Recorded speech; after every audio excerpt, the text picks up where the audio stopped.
അന്നത്തിനു വേണ്ടിയാണ് അവൻ അന്ന് വീട്ടിൽ നിന്നിറങ്ങിയത്. അവൻ പൗരപ്രധാനിയല്ല, വെറും സാധാരണക്കാരൻ മാത്രം. പിടിപാടുകളോ അധികാരങ്ങളോ ഇല്ലാത്തവനായതുകൊണ്ട് അവന്റെ രക്ഷയ്ക്ക് അവിടേക്ക് ആരും എത്തില്ല. പക്ഷെ മറന്നുപോയൊരു കാര്യമുണ്ട്. അവന് ജന്മം നൽകിയത് 1000 ചരിത്രങ്ങൾ സൃഷ്ടിച്ച മണ്ണാണ്.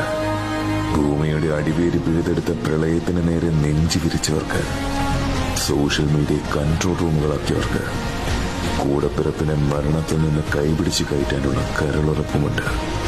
കാരണം അകപ്പെട്ടവന്റെ മണ്ണ് കേരളമായി പോയി. വളയം പിടിക്കുന്നവന് വാഹനമാണ് അവന്റെ പടച്ചോൻ.